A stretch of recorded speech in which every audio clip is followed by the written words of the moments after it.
Reporter ini menahan napas, mencengkeram kamera di tangannya. Dia sedang menunggu monyet legendaris. Tidak lama kemudian, di dalam air ada keluarkan satu kepala, membuat dia panik dan menekan tombol ambil foto. Tapi itu adalah foto terakhir kali bagi dia. Setelah reporter itu hilang, kakak dia datang untuk menyelidiki. Mendengar bahwa di hutan ini ada monyet air yang sangat ganas, suka bunuh manusia dan culik anak-anak kecil. Orang-orang percaya takhayul menganggapnya sebagai dewa, tidak berani menghina. Gadis itu baru saja memasuki desa menemukan lencana reporter adiknya di mayat.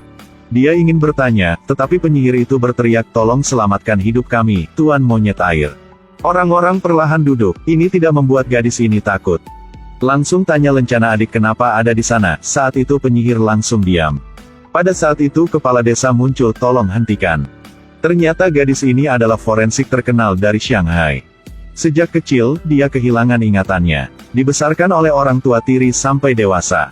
Walaupun adik dia tidak punya hubungan darah, tetapi seperti saudara sendiri.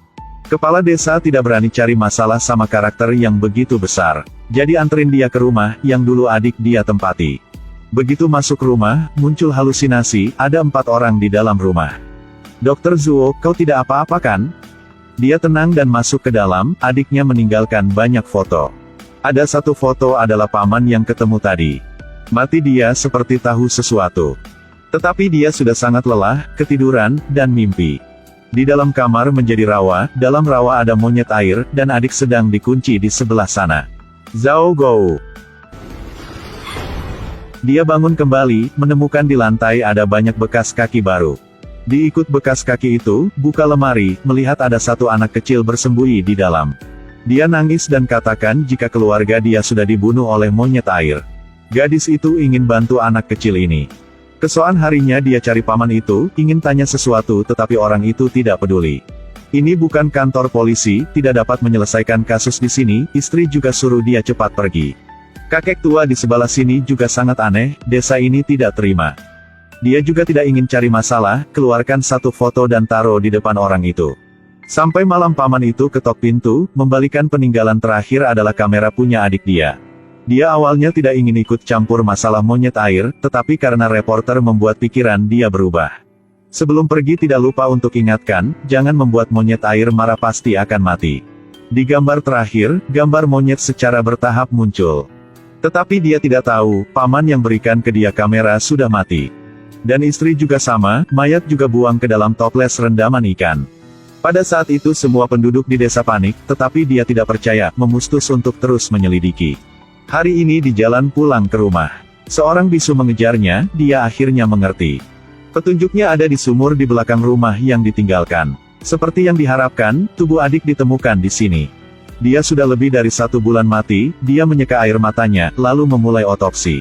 Tanda gigi di leher sangat mirip dengan manusia, dibuat oleh monyet air.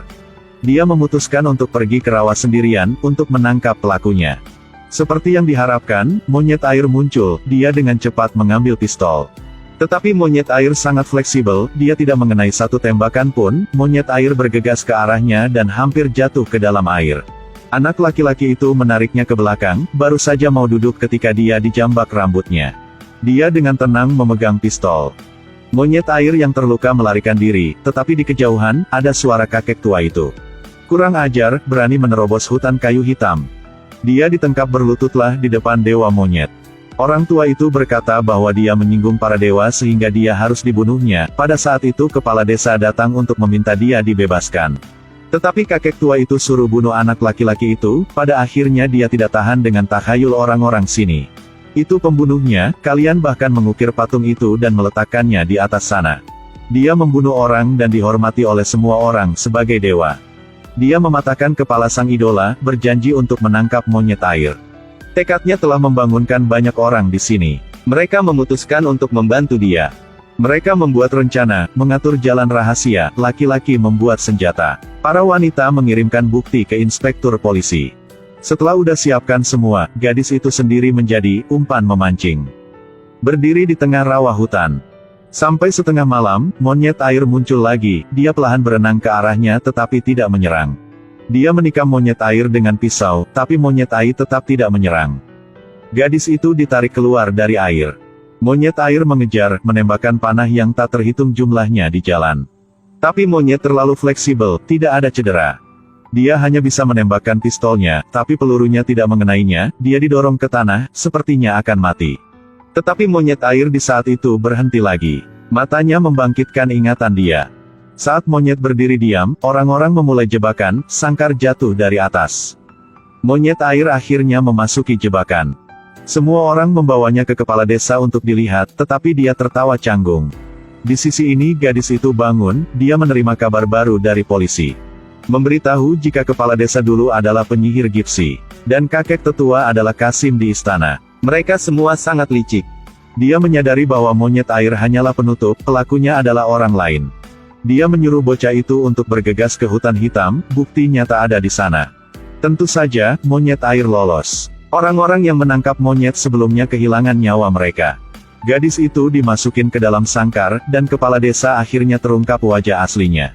Bahwa kamu yang membuat sumpahnya sendiri, dan monyet air pembunuh adalah saudara kandung kamu. Mendengar berita ini, cerita lama perlahan muncul di kepala. Tembakan itu memecah kesunyian, anak laki-laki itu kembali. Di dalam gunung ada banyak narkoba, anak-anak yang ditangkap ada di sana semua.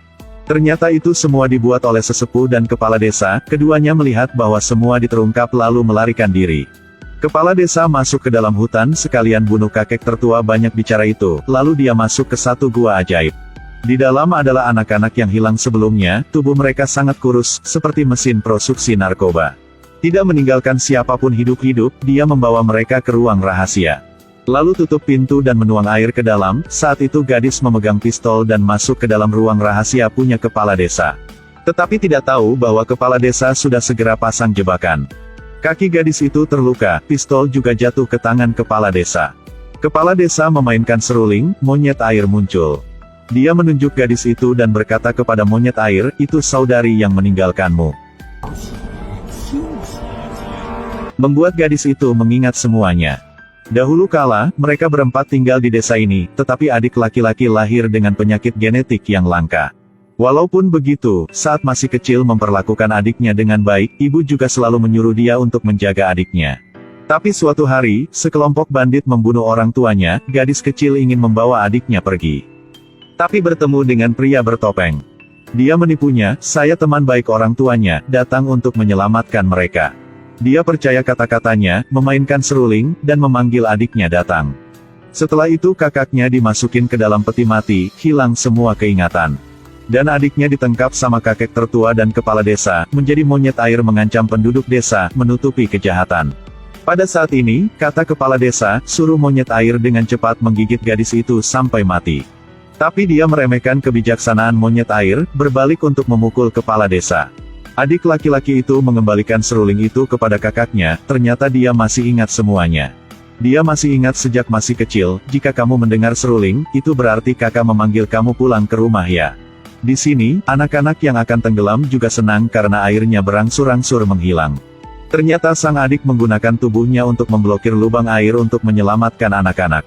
Dia menyadari bahwa dia telah membunuh banyak orang, jadi dia tidak bisa kembali sama kakaknya. Jadi dia ingin pergi. Di akhir film, orang-orang menggulingkan patung monyet air. Hutan kayu hitam itu kembali damai. Kota yang pernah dikurung oleh takhayul, akhirnya kembali ke ketenangan sebelumnya.